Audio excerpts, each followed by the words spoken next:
The preacher's words had barely faded from the cemetery air when Florence Lansing realized she was more alone than she had ever been in her 24 years of life. Standing beside the fresh grave of her husband Thomas, she felt the October wind of 1883 cut through her black dress, as if she were nothing more than a ghost herself. The small gathering of neighbors from Ash Fork, Arizona, had already begun to disperse, their sympathetic glances doing nothing to fill the hollow ache in her chest, or the very real problem of how she would survive the coming winter with 2 young children and a failing ranch. Back at the small wooden house that sat on 20 acres of stubborn Arizona soil, Florence removed her bonnet and stared at the stack of bills on Thomas's desk. Her son Jacob, barely 6 years old, sat quietly in the corner with his 3-year-old sister Emma, both children sensing that their mother needed silence more than conversation. The ranch had been struggling even before the fever took Thomas 3 weeks ago. Now, with cattle that needed tending, fences that needed mending, and a well that had run dry 2 months back, Florence had no earthly idea how to keep her family from losing everything. That night, after she had tucked Jacob and Emma into their small bed, Florence knelt beside her own and folded her hands in desperate prayer. She had been raised to believe that God listened, that faith could move mountains, but kneeling there in the lamplight with tears streaming down her face, she wondered if her voice could reach heaven at all. "Lord, I know I am not deserving of special favor," she whispered, her voice breaking. "But my children are innocent. Please, if you can hear me, send us help. Send us a miracle. I do not know what else to do." The next morning arrived with no fanfare, just the same relentless sun rising over the desert landscape. Florence forced herself out of bed, braided her dark blonde hair, and put on her worn work dress. She had chickens to feed and children to care for, miracle or not. She was stirring porridge over the stove when she heard the sound of hoofbeats approaching the house. Visitors were rare this far from town, and her heart jumped with an irrational hope that perhaps God had been listening after all. Through the window, she saw a tall man dismounting from a sturdy bay horse. He wore a dusty brown hat, a chain-brace shirt, and denim trousers that had seen plenty of work. Even from a distance, she could tell he was built like someone who knew hard labor, with broad shoulders and strong hands. He approached the door with a respectful slowness, removing his hat before he even knocked. Florence wiped her hands on her apron and opened the door, her heart pounding. Up close, she could see he was perhaps in his early 30s, with kind brown eyes and sun-weathered skin that spoke of years working outdoors. There was a gentleness in his expression that immediately put her at ease, despite her natural caution about strange men. "Madam," he said, his voice low and respectful, "my name is Samuel Foster. I own the ranch about 10 miles south of here. I heard about your husband's passing, and I wanted to offer my condolences and my help if you will accept it." Florence stared at him, momentarily speechless. She had met Samuel Foster once or twice in town, though they had never exchanged more than polite greetings. He had a reputation as a fair man, honest in his dealings, and successful with his cattle operation. "That is very kind of you, Mr. Foster," she managed, her voice barely above a whisper. "But I could not possibly impose on your generosity." "It would not be an imposition," Samuel said, turning his hat in his hands. "I know what it is like to struggle alone. My own wife passed 5 years ago, and if it had not been for the kindness of neighbors, I would have lost everything. I would consider it an honor to help you and your children, Mrs. Lansing." Florence felt tears prick her eyes. She had been so certain she would have to face this alone, so convinced that no help would come. And here was this man, this stranger really, offering exactly what she had prayed for. "I do not know what to say," she admitted. "There is so much work to be done, and I have very little money to pay anyone." "I am not asking for payment," Samuel said firmly. "Just let me help. I can start with whatever is most urgent." She made a decision that felt both terrifying and right. "The well has run dry," she said, "and the cattle need to be moved to the south pasture where there is still some grass. The fences are falling apart in 3 places, and the roof leaks when it rains." Samuel nodded, not looking overwhelmed by the list but rather thoughtful. "I will start with the well.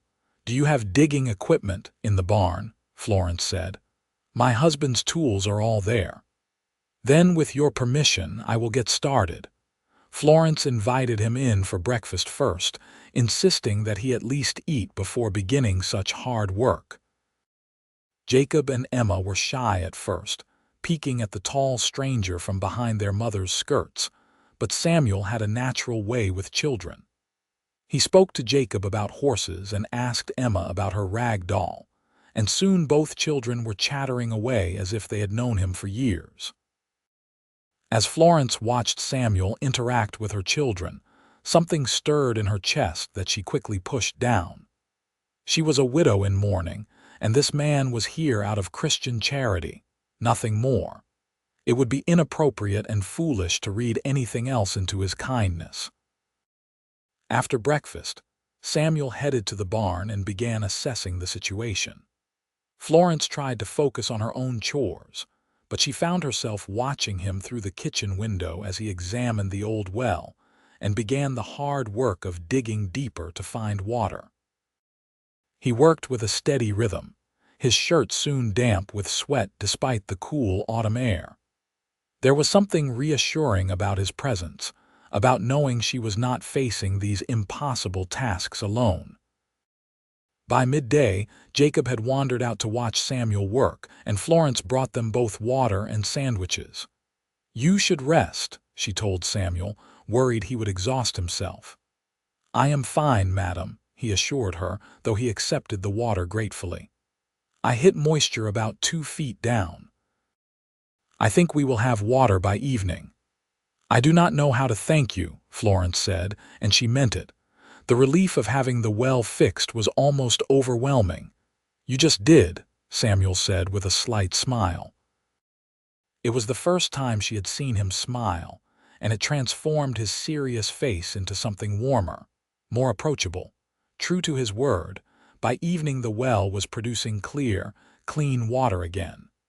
Florence could have wept with relief as she worked the pump and watched it flow. Samuel washed up and prepared to leave, but Florence insisted he stay for supper.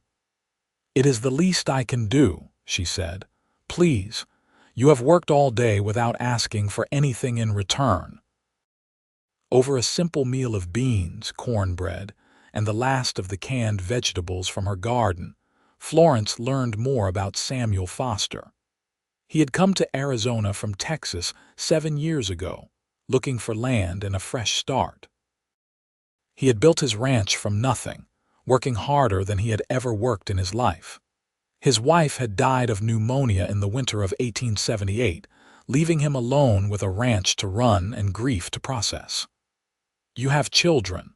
Florence asked, then immediately worried she had been too forward. "No," Samuel said quietly. "We were not blessed in that way.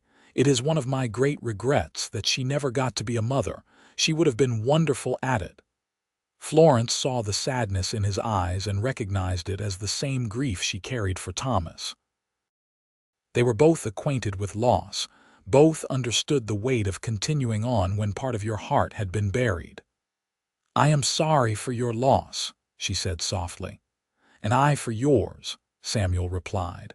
"But if I may say so, your husband left behind a beautiful legacy in those 2 children. You should be very proud." After supper, Samuel insisted on helping with the dishes before he left, despite Florence's protests. As they worked side by side in the small kitchen, Florence felt a strange sense of comfort she had not expected. There was no awkwardness between them, no uncomfortable silence. It felt natural, easy as if they had known each other far longer than a single day. "I will come back tomorrow if that is acceptable to you," Samuel said as he prepared to leave. "I would like to start on those fences." "Mr. Foster, I cannot ask you to give up so much of your time," Florence said, though part of her desperately wanted him to return. "You are not asking," he pointed out gently.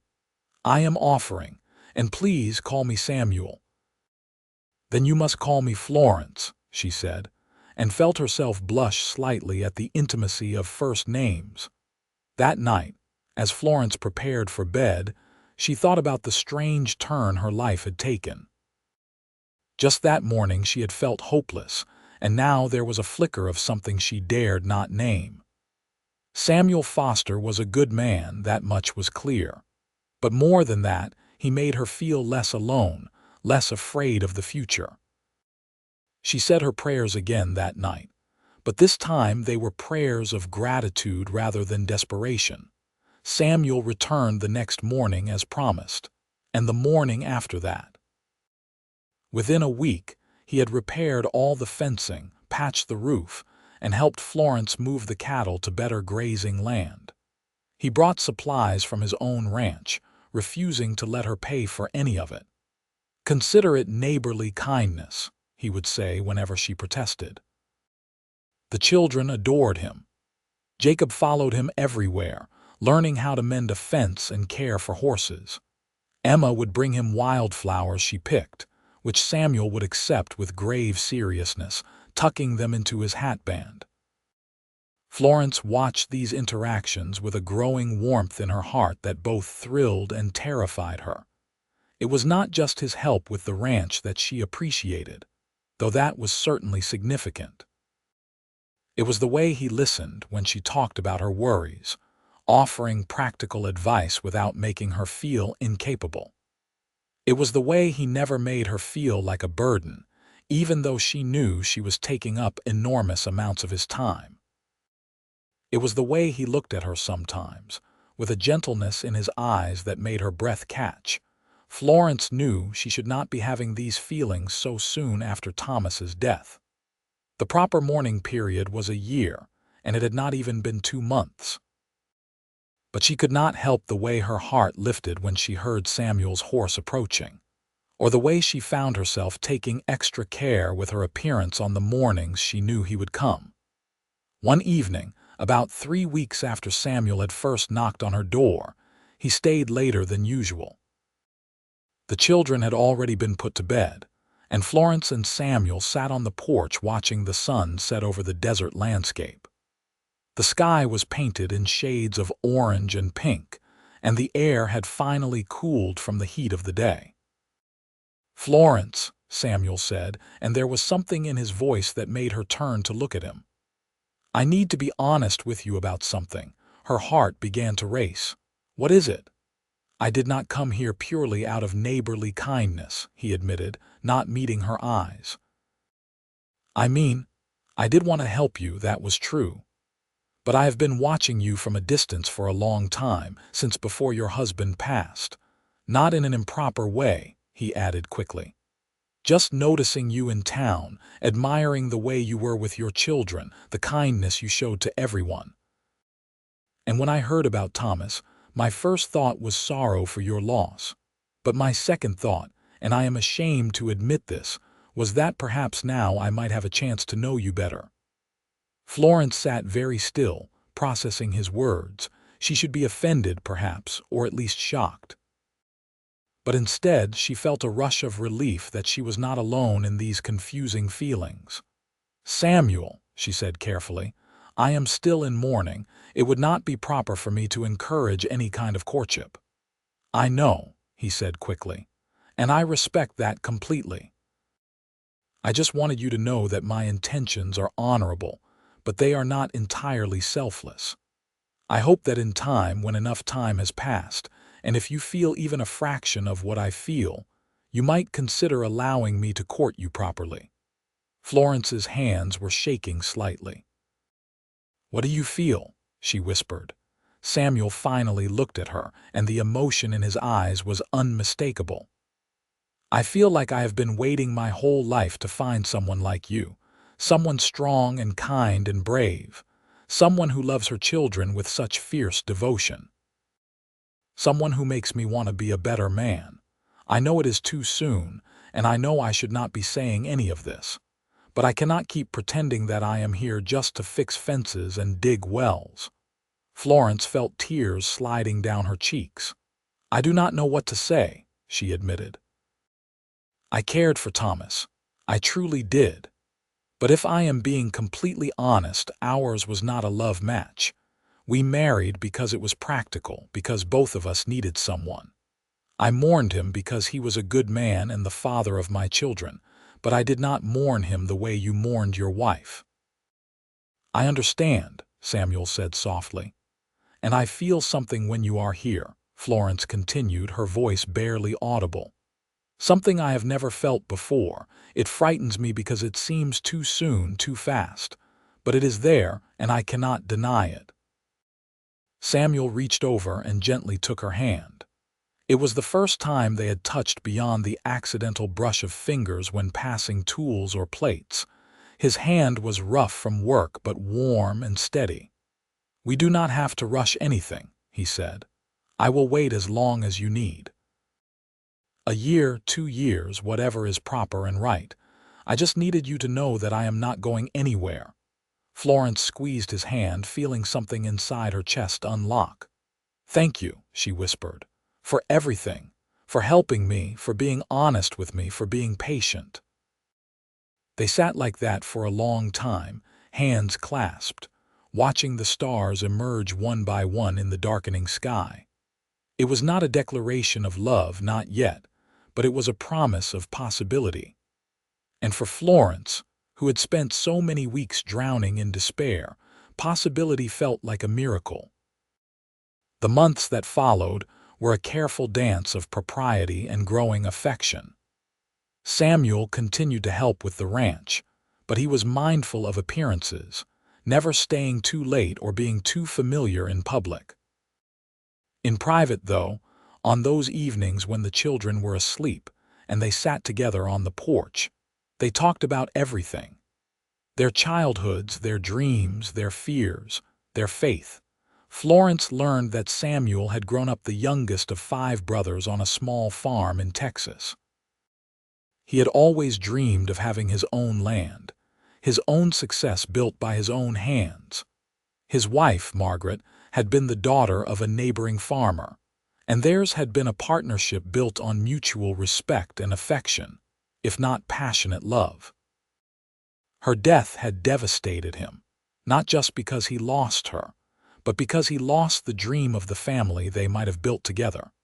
Samuel learned that Florence had been an orphan, raised by an aunt who viewed her as more of a burden than a blessing. She had married Thomas at 18, grateful for the chance at her own family. Thomas had been 15 years her senior, kind but distant, more interested in his ranch than in building a deep connection with his wife. Florence had poured all her love into her children, accepting that her marriage was adequate if not fulfilling. "I want more than adequate," Florence confessed one night in early December. "Is that terribly selfish of me?" "Not at all," Samuel said firmly. "You deserve more than adequate.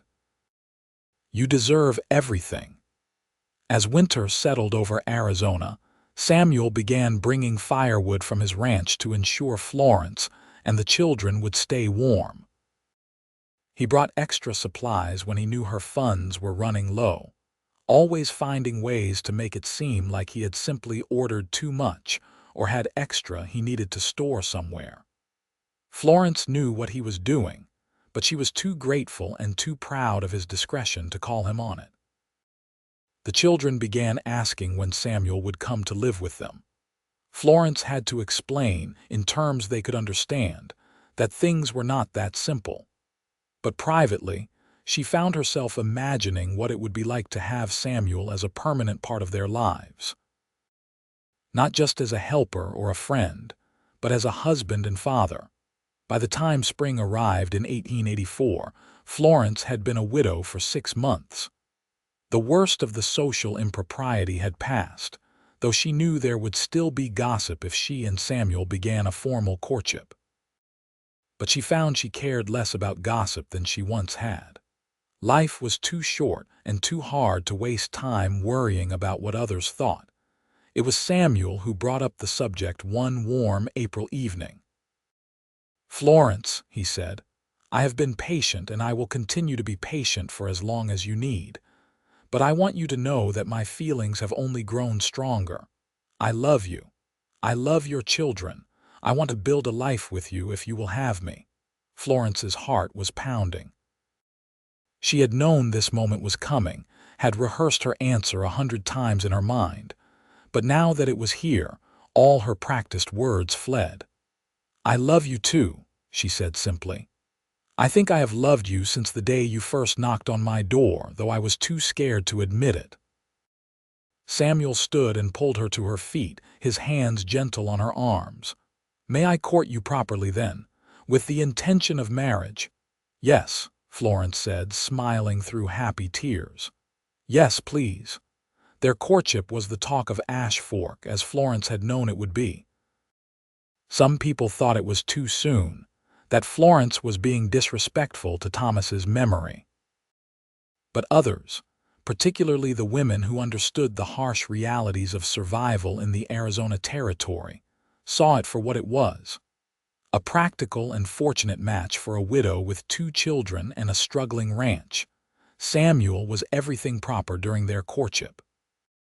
He called on her at respectable hours, brought flowers, took her and the children on picnics.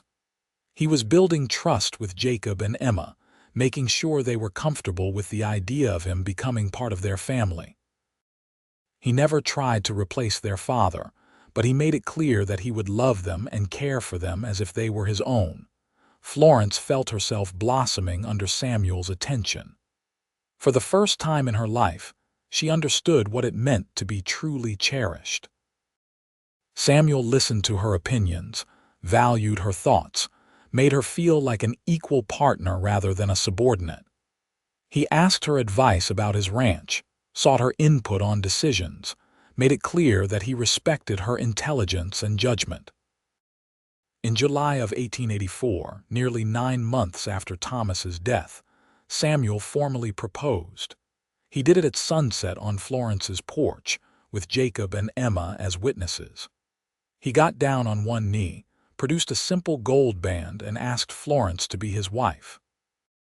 "I promise to love you and honor you all the days of my life," Samuel said, his voice thick with emotion.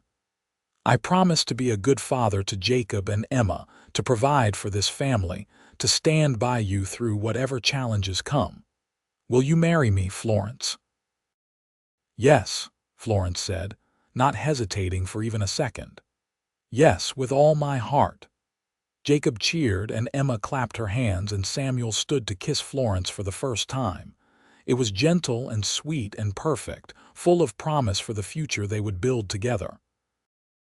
They were married in August in the small church in Ash Fork, with half the town in attendance. Florence wore a simple blue dress rather than white, as was appropriate for a widow remarrying, but she felt more beautiful than she ever had in her life. Samuel wore his best suit and could not stop smiling as he watched her walk down the aisle. The ceremony was brief, but meaningful. When the preacher pronounced them man and wife, Samuel kissed her with such tenderness that Florence felt tears slip down her cheeks. These were happy tears, grateful tears, tears of relief that she had found this incredible man who had knocked on her door in her darkest hour and become her miracle. After the wedding, they combined their households, moving Florence and the children to Samuel's larger ranch. It was difficult for Florence to leave the house she had shared with Thomas, but she knew it was the right decision. Samuel's ranch was more prosperous, better situated, and had room for their growing family. Because within a month of their wedding, Florence discovered she was pregnant. The news filled her with joy and a touch of apprehension. She was 25 now, and while that was not old, she had not been pregnant in nearly 4 years. But Samuel was thrilled, talking excitedly about their child, making plans for the future. "Boy or girl, it does not matter to me," he told her, his hand resting gently on her still flat stomach. "I just want you both to be healthy and happy." As Florence's pregnancy progressed, she marveled at how different this experience was from her previous two. Thomas had been pleased about the children but somewhat detached from the process. Samuel was involved in everything, worrying over her health, making sure she rested enough, talking to the baby through her belly. He made her feel cherished and protected in a way she had never experienced before. Jacob and Emma were excited about having a new sibling. Samuel had fully embraced his role as their father, and they had taken to calling him Papa without any prompting. Florence sometimes felt guilty about how quickly they had adjusted, but Samuel reminded her that children were resilient, and that it was a blessing, not a betrayal, that they could open their hearts to love again. The baby arrived in April of 1885, after a long but ultimately uncomplicated labor. Samuel stayed by Florence's side the entire time, holding her hand, wiping her forehead, whispering encouragement. When the midwife finally placed their son in Florence's arms, she looked up at Samuel and saw tears streaming down his face. "A son," he whispered, his voice breaking. "We have a son." They named him Thomas Samuel Foster, honoring both the past and the present. Little Thomas had his father's dark hair and his mother's blue eyes, and from the moment he was born, he was adored by his entire family. Jacob and Emma were gentle and helpful with their baby brother, and Samuel was a devoted father, getting up for night feedings and diaper changes without complaint. As Florence recovered from childbirth, she reflected on how much her life had changed in less than 2 years. She had gone from desperate widow to beloved wife, from struggling alone to being part of a thriving family. Samuel's ranch prospered, and with it, their financial security grew. They were not wealthy, but they were comfortable, and more importantly, they were happy. The years that followed were full and rich. In 1887, Florence gave birth to another son, whom they named Henry. In 1889, they welcomed a daughter they called Sarah. Their house was always full of noise and laughter, with 5 children running around and 2 parents who loved each other more with each passing year. Samuel proved to be everything Florence had hoped for and more. He was a patient father, a loving husband, a hard worker, and a man of integrity. He treated Jacob and Emma no differently than his biological children, giving them all equal love and attention. He built his ranch into one of the most successful in the area, but he never let work come before family. Florence blossomed in ways she never had before. She was no longer just surviving but truly living. She helped manage the ranch's finances, kept a beautiful home, raised their children with love and wisdom, and loved her husband with a depth that sometimes overwhelmed her. She had never imagined she could be this happy, this fulfilled, this complete. On their 10th wedding anniversary in 1894, Samuel surprised her with a new house. It was larger than their old one, with enough room for their growing family and modern conveniences that made life easier. But what touched Florence most was the care Samuel had taken with the details. He had included a large kitchen because he knew she loved to cook, a library because she loved to read, and a wide porch because their best conversations still happened while watching the sunset together. "How did I get so lucky?" Florence asked him that night as they sat on their new porch, watching their children play in the yard. Thomas, now 9, was teaching 6-year-old Henry how to rope a fence post. 7-year-old Sarah was picking flowers with Emma, who at 14 was becoming a beautiful young woman. Jacob, at 17, was already taller than Samuel and working the ranch with the confidence of a man. "I am the lucky one," Samuel said, pulling her close. I prayed for years for a family, for someone to share my life with. And then God led me to you. You knocked on my door, Florence reminded him, as she had many times over the years. I was praying for a miracle and you knocked on my door. And you let me in, Samuel said, kissing her temple. You took a chance on a stranger who showed up offering help. You opened your heart when you had every reason to keep it closed. You gave me everything I ever wanted. Florence turned to look at him, this man who had saved her in every way a person can be saved. His hair was starting to gray at the temples, and there were lines around his eyes from years of sun and smiling, but to her, he was as handsome as the day she first saw him. I love you, Samuel Foster, she said, more than I ever thought it was possible to love someone. And I love you, Florence Foster, he replied. Today, tomorrow, and all the days we have left. As the years continued to pass, their love only deepened. They weathered the challenges that came with ranching life. Drought years and good years, cattle diseases and market fluctuations, accidents and illnesses. But they faced everything together, supporting each other, trusting each other, loving each other through it all. They also had the joy of watching their children grow and flourish. Jacob eventually started his own ranch with Samuel's help, marrying a sweet girl from town named Catherine. Emma became a teacher, educating children in Ash Fork and surrounding areas. Thomas showed a talent for working with horses and became known throughout Arizona for his training skills. Henry developed a head for business and helped expand their cattle operation. And Sarah, their youngest, inherited her mother's kind heart and her father's determination, eventually becoming a midwife serving the women of their community. By 1905, Samuel and Florence were grandparents several times over, their house often full of visiting children and grandchildren. They had built something remarkable together, not just a successful ranch, but a legacy of love and family that would continue for generations. On a warm evening in September of that year, Florence and Samuel sat on their porch as they had done countless times before. They were both in their late 40s now, their hair graying, their bodies bearing the marks of decades of hard work. But their love was as strong as ever, perhaps stronger for having been tested and proven through time. You ever think about that day? Samuel asked, knowing she would understand what he meant.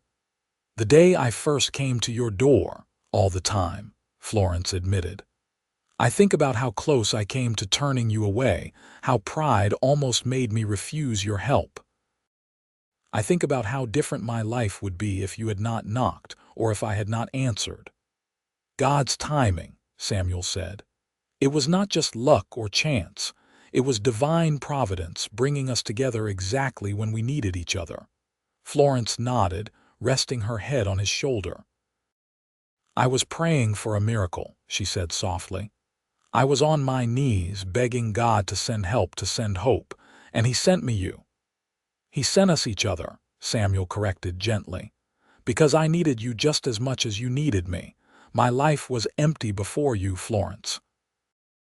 I was going through the motions, building wealth but not building anything that mattered. You gave me purpose, family, love. You gave me everything. They sat in comfortable silence, watching the sun set over the land they had worked together for more than 20 years. The ranch stretched out before them, prosperous and thriving, a testament to their hard work and partnership. But more than that, it was a testament to faith, to answered prayers, to miracles that came disguised as a rancher knocking on a widow's door. Florence thought about the young widow she had been, desperate and alone, convinced that her life was over. She thought about the prayers she had whispered in the darkness, begging for help she did not really believe would come. And she thought about the man who had shown up the very next morning, offering not just help with the ranch, but hope for the future. Thank you, she whispered to Samuel, the words inadequate but sincere. For what? he asked, though she knew he understood. "For knocking," she said. "For not giving up when I tried to send you away. For being patient with me, for loving me, for giving me this beautiful life. For being my miracle."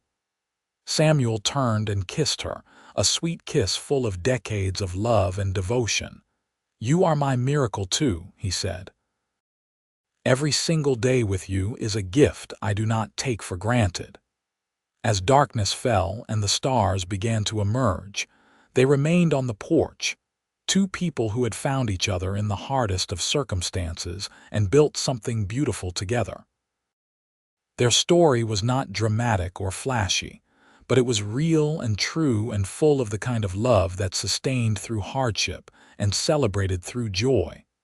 Inside the house, lamps were being lit by the housekeeper they now employed, a luxury they could finally afford. Tomorrow, some of their grandchildren would arrive for a visit, bringing noise and chaos and delight. But tonight, it was just the two of them, Samuel and Florence, rancher and widow, miracle and answer to prayer. Florence had learned many things in her 46 years. She had learned that life could be cruel and unfair, that death came too soon, and grief lasted too long. But she had also learned that prayers were heard, that miracles did happen, and that love could bloom even in the hardest soil. She had learned that sometimes the answer to your prayers looked different than you expected, that help could come from unexpected sources, and that opening your door to a stranger could change your entire life. Most of all, she had learned that she was stronger than she thought, braver than she knew, and more loved than she had ever imagined possible. And it had all started with a prayer whispered in darkness and a knock on the door the next morning. The years continued to roll forward, each one bringing new joys and occasional sorrows, as is the way of life. In 1908, they celebrated their silver wedding anniversary with a large gathering of family and friends. Samuel had arranged for a photographer to come from Phoenix, and the resulting portrait showed them surrounded by their 5 children, their spouses, and 11 grandchildren. Looking at that photograph, Florence marveled at the family she and Samuel had created together. 25 years, Samuel said that night, holding her close in their bedroom. "It feels like yesterday and a lifetime ago all at once." "I would marry you all over again," Florence told him. "Every single day I would choose you." "And I you," Samuel replied, his voice husky with emotion. "You are the best decision I ever made, Florence. The best thing that ever happened to me." Their physical relationship had only grown deeper over the years. What had started with nervous, respectful touches had evolved into a profound intimacy that encompassed body, mind, and soul. Samuel still made Florence feel beautiful, desired, cherished. And she knew she did the same for him, seeing the way his eyes lit up when she entered a room, feeling the tenderness in his touch even after all these years. As they aged, they became even more aware of the preciousness of time. They made a point of taking moments to appreciate each other, to express their love, to never let a day go by without saying what mattered. They had both lost spouses before and understood that tomorrow was never guaranteed. In 1912, they faced their first serious health scare when Samuel developed pneumonia during a harsh winter. Florence nursed him through it with desperate determination, remembering how she had lost both Thomas and Samuel's first wife to similar illnesses. She barely slept for 2 weeks, sitting by his bedside, praying with the same fervor she had prayed all those years ago when she was a desperate widow. And once again, her prayers were answered. Samuel recovered, though it took months for him to regain his full strength. During his recovery, their roles reversed, with Florence managing the ranch and Samuel learning to accept help and rest.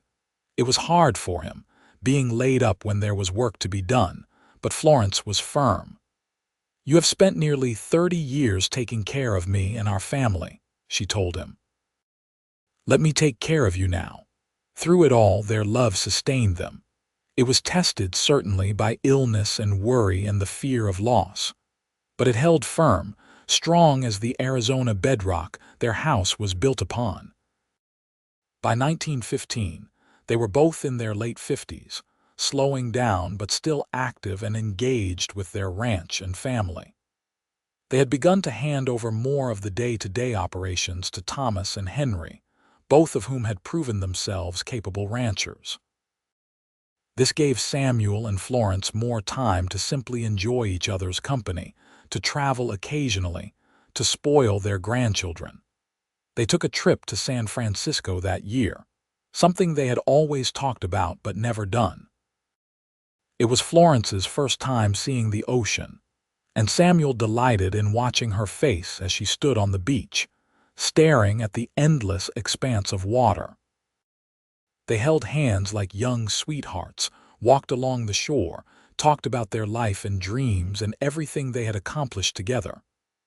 "I never imagined I would see the ocean," Florence said, tears in her eyes. "When I was that young widow, alone and scared, I thought my life was over. I thought I would spend the rest of my days just surviving, just getting by. I never dreamed I would be here with you, experiencing something so beautiful." Samuel wrapped his arms around her from behind, resting his chin on her shoulder. "You deserve beautiful things," he said.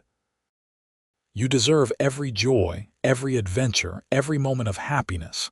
I only wish I could give you more." "You have given me everything," Florence insisted, turning in his arms to face him.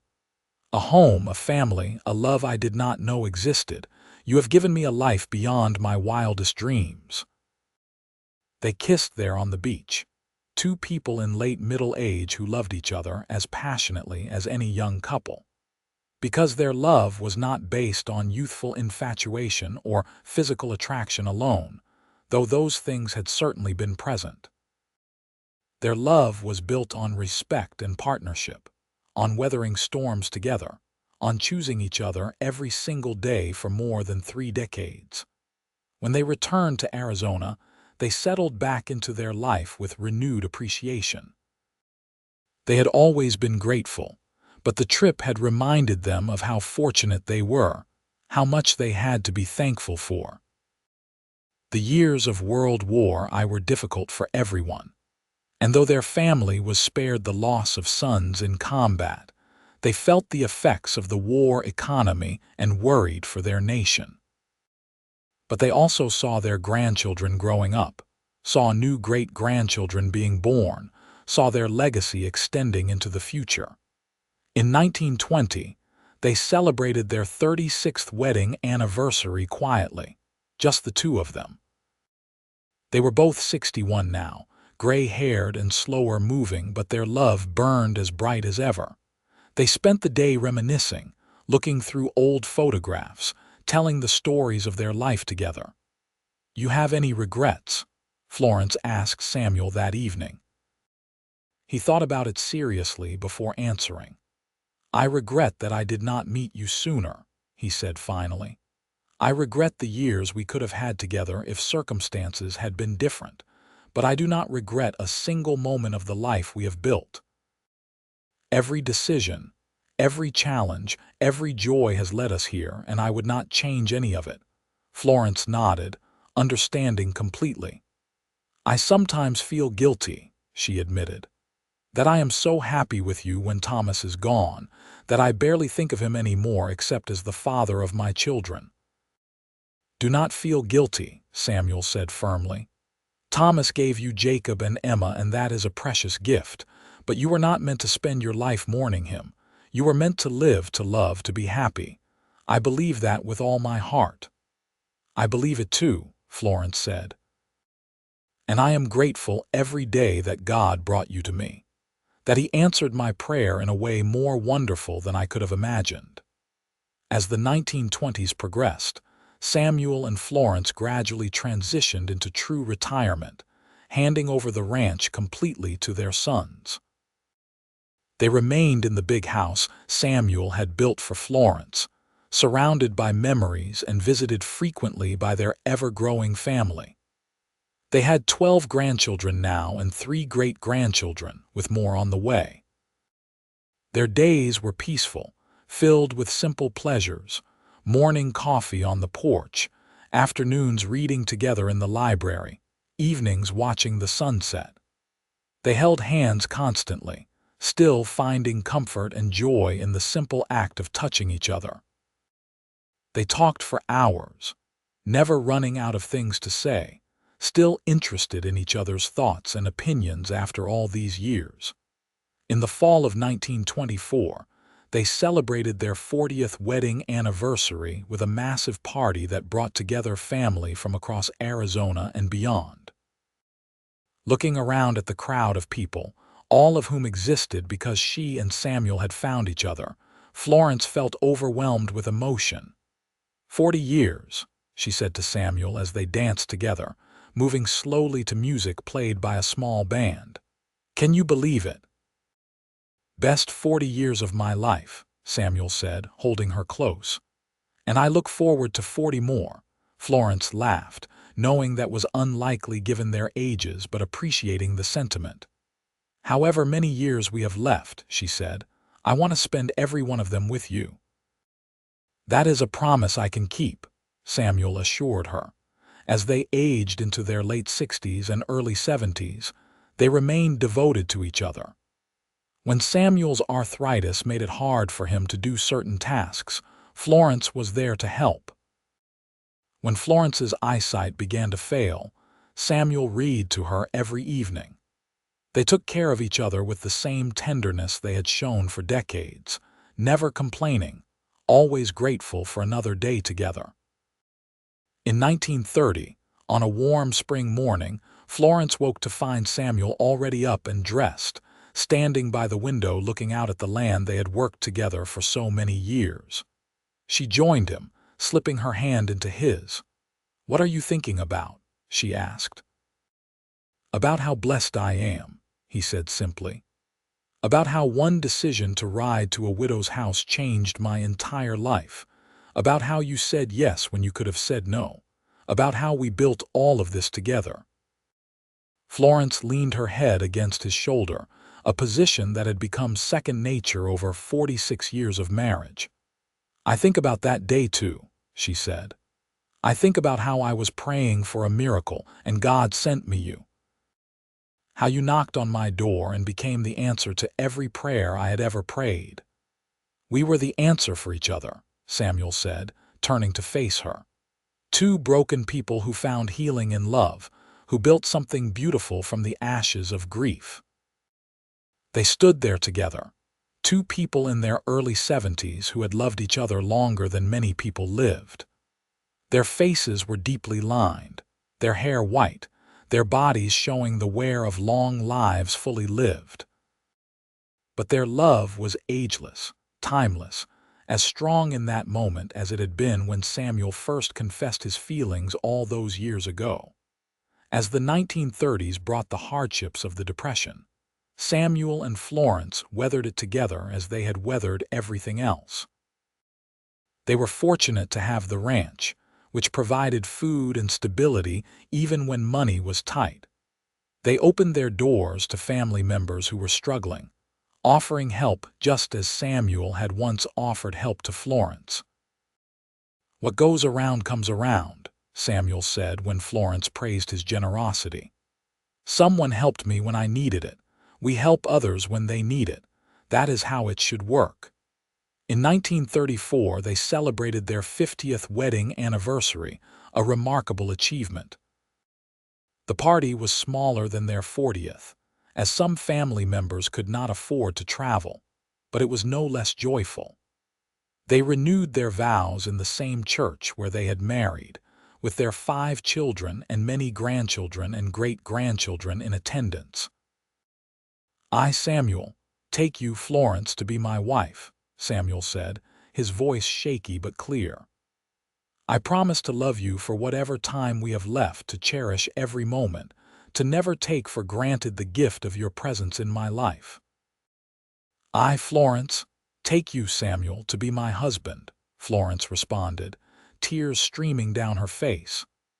I thank God every day for bringing you to my door, for giving me the courage to let you in, for blessing me with your love. You are my miracle today and always. There was not a dry eye in the church as they kissed, sealing their vows once again. 50 years of marriage, of partnership, of love that had sustained through every challenge and celebrated every joy. As they moved into their mid-70s, both Samuel and Florence began to slow down noticeably. They spent more time resting, less time active. But they remained alert and engaged, interested in their family and the world around them. Most importantly, they remained devoted to each other, still holding hands, still sharing kisses, still saying, "I love you" multiple times every day. In the spring of 1937, Samuel suffered a stroke that left him partially paralyzed on his left side. Florence cared for him with the same fierce devotion she had shown during his pneumonia 25 years earlier. She helped him with everything he could no longer do himself, never making him feel diminished or helpless, always treating him with dignity and love.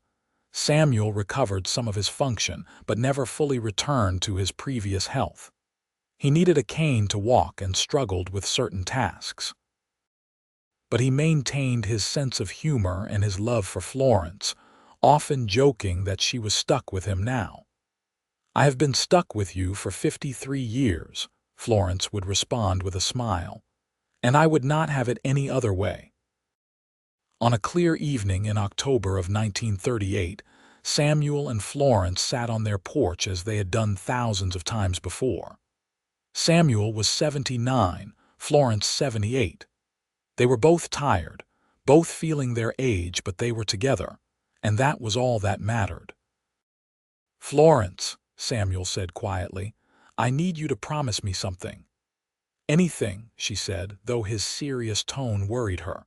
"When I am gone, I do not want you to mourn the way you mourned Thomas. I want you to celebrate the life we had together, to be grateful for our time, but not to stop living. Promise me you will keep going, keep enjoying life, keep being the amazing woman you have always been." Florence felt tears welling up. "Samuel, do not talk like that. We have years left together." "Maybe," he said gently, "but maybe not. And I need to know that you will be okay, that you will remember how much I loved you, how grateful I was for every single day we had, and that you will keep that love alive by living fully, not by shutting yourself away in grief." "I promise," Florence whispered, though the thought of life without Samuel was almost unbearable. "But you have to promise me the same thing. If I go first, you have to keep living, keep being happy." "I promise," Samuel said, pulling her close. "But I hope that is a long time from now. I hope we have many more sunsets together." They did have more sunsets, though not as many as they might have wished. In January of 1939, Samuel passed away peacefully in his sleep, with Florence beside him. He was 79 years old, and he had lived a full, rich life. But for Florence, losing him was like losing half of herself. The funeral was large, with family and friends coming from all over to pay their respects to a man who had been universally loved and admired. Florence sat through it in a daze, holding Emma's hand, surrounded by her children and grandchildren, but feeling utterly alone. In the days and weeks that followed, Florence struggled with grief unlike any she had known. Losing Thomas had been sad, but losing Samuel was devastating. He had been her partner, her love, her everything for 54 years. The house felt empty without him. The days felt meaningless without him to share them with. But she had made a promise, and Florence kept her promises. She forced herself to get up each morning, to eat even when she was not hungry, to engage with her family even when all she wanted was to be alone with her memories. And slowly, very slowly, the sharp edge of grief began to dull. She found comfort in remembering rather than in forgetting. She would sit on their porch and remember all the conversations they had shared there. She would look at photographs and remember the life they had built together. She would watch her children and grandchildren and see Samuel's legacy living on. One evening, about 6 months after Samuel's death, Florence sat alone on the porch watching the sunset. And for the first time since he died, she felt something other than grief. She felt gratitude.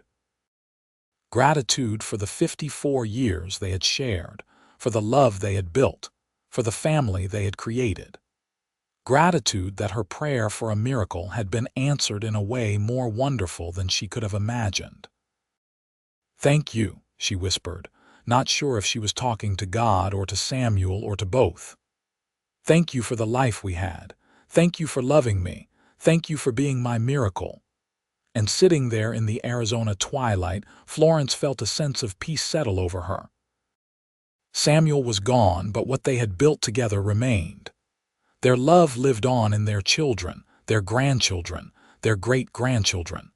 It lived on in the ranch they had worked together, in the community they had served, in the lives they had touched. Florence lived for another 8 years, dying peacefully in her sleep in 1947 at the age of 87.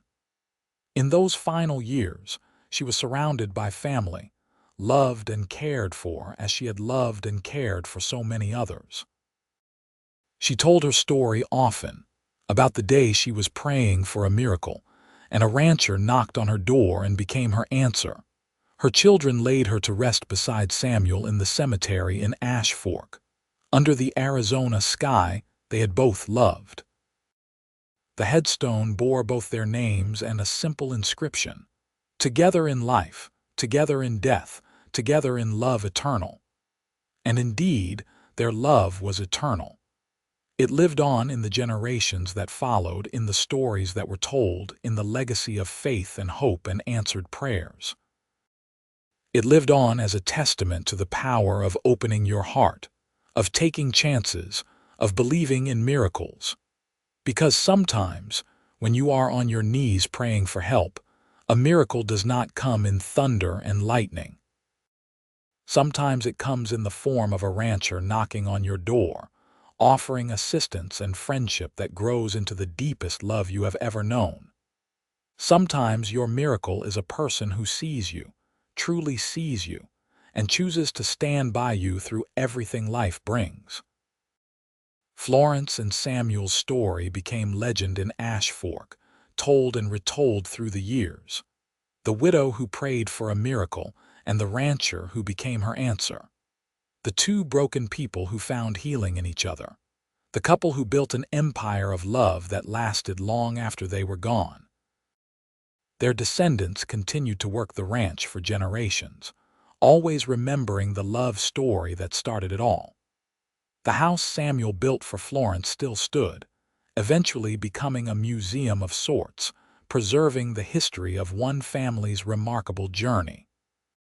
And every year on the anniversary of that first day, when Samuel knocked on Florence's door, the family would gather to remember and celebrate. They would tell the story of the widow's prayer and the rancher's knock, of the love that bloomed from desperation and kindness, of the miracle that changed everything. Because in the end, that is what love is, a miracle. A divine gift that transforms the ordinary into the extraordinary, that turns strangers into soulmates, that gives hope when all seems lost. Florence and Samuel had found that miracle together, and they had honored it every day of their lives.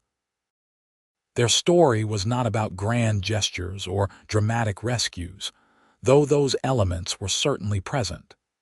It was about consistency, about choosing each other every single day, about building something beautiful through hard work and devotion and unwavering commitment. It was about two people who saw the best in each other and brought out that best through love and support and partnership. It was about faith, both in God and in each other. About prayers whispered in darkness and answered in unexpected ways. About being open to miracles even when you have stopped believing they are possible. about the courage it takes to let someone into your heart when you have every reason to keep it closed. Most of all, it was about love. Real, lasting, deep love that sustained through decades and challenges and changes. Love that grew stronger with time rather than fading.